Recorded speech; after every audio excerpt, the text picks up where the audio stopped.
After that comes the zone of competence. Oh, you find out something you can do, and you do it well, and you plug into it, although it doesn't bring you a whole lot of fulfillment or excitement. You do it because you're competent at it. And there's a bit of laziness in you because now I'm going to say this, and some of you are really going to relate to it. It's easier to do it yourself than to teach someone else how to do it. Although there are people waiting to do this, it's easier to do it yourself. So you stay there in this zone of competence, fairly unfulfilled, and not living your God-intended purpose. How many of you are there? Don't raise your hand. I told you my whole intention today is that we up-level our awareness, because that's what it's all about. The next zone is much more comfortable. It's the zone of excellence. You find what you're good at, and you do it. You plug yourself in there. It's a comfortable place to be. It takes a little stretch to get there, but you make money at it. It feels good. You're competent.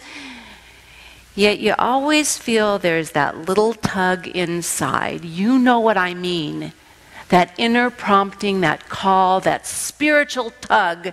Sometimes it's the 2x4 that's telling you it's time to do something greater. But you stay there because it's... How many of you are there? It's comfortable. The last place is the zone of genius. And it's the zone where you're plugged in to do what you're uniquely designed to do. And only you know what that is.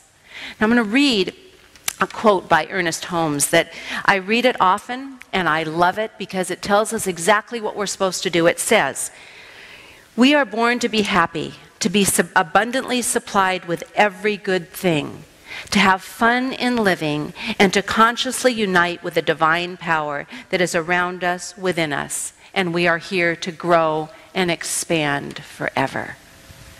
How are we going to know what that genius is unless we tap into our intuition? No one out there knows what my genius or your genius is. It's up to us to find out. We need to plug into that inner knowing that knows who we are and what we are called to be.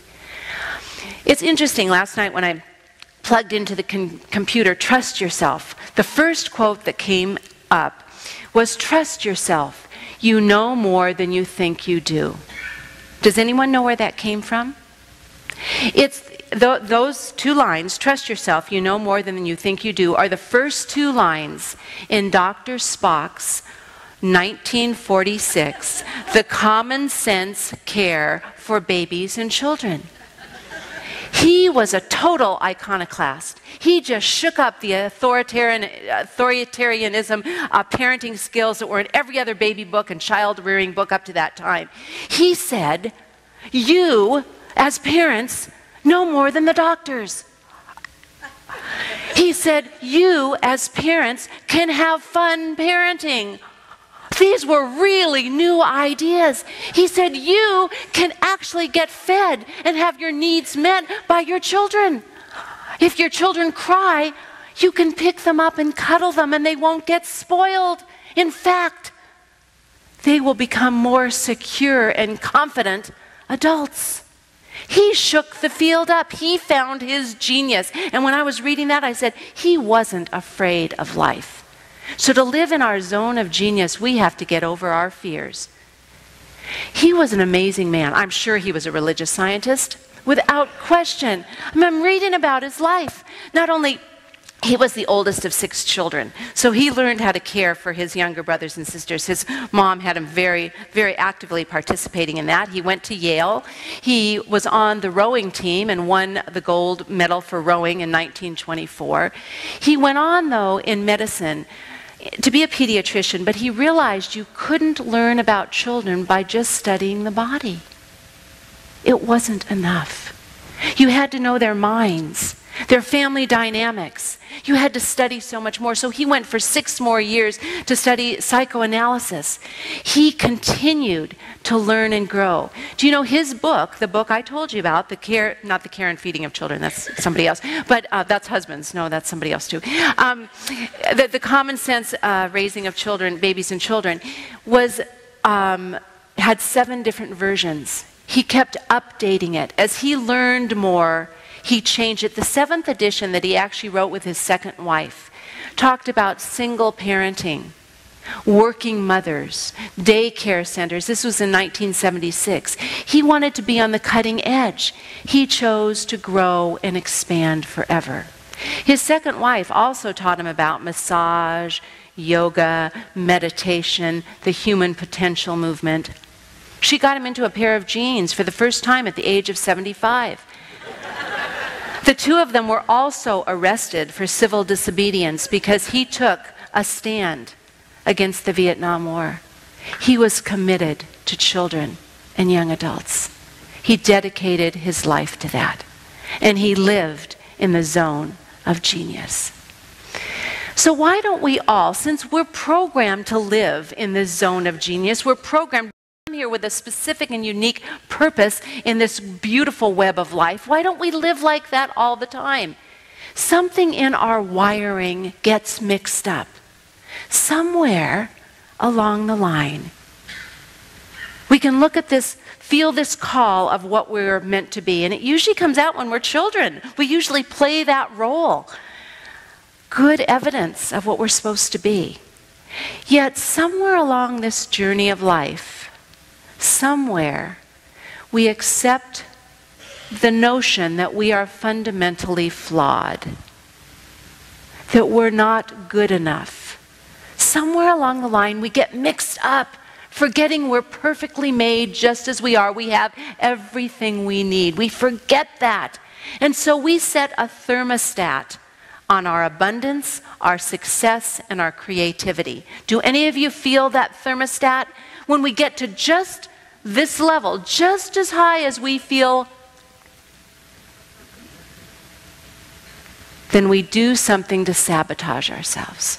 So we can get down to the level where we feel more comfortable. Do any of you know what I'm talking about at all?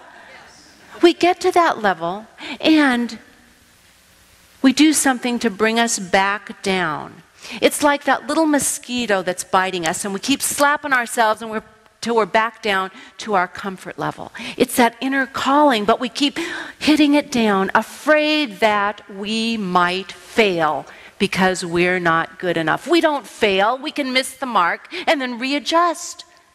We also, somewhere along the line, some of us think that if we succeed and become successful, creative, abundant, that we will be abandoned by the people around us, that we'll be disloyal to our roots. Our parents never did it this way. Our family didn't do it this way. And we forget that we are here. We are here to live in a spiral. We've made a commitment to be here at this time to do our work. We forget that. Or we might feel that success is a burden. We'd have to work too hard. So we choose not to do it.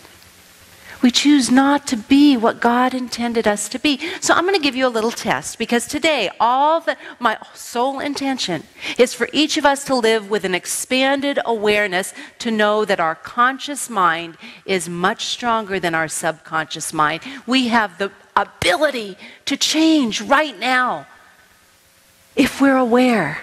If we keep our blinders on, if we keep looking down, if we keep seeing the small pieces, we're not going to be able to grow into what we're meant to be. So here's our test. The easiest way to know when you're looking in your world, if you're sabotaging yourself from your genius, your greatness, all that God intended you to be. Number 1, are you worrying too much? Worry is the easiest way to knock us down. Now, if you look at your worry, is it something that's really possible? Is it likely? And is there something I can do about it to move it in a positive direction? If not, get over it. Worry's going to do nothing. It blocks our creative genius that holds the ultimate answers for us to move beyond the worry.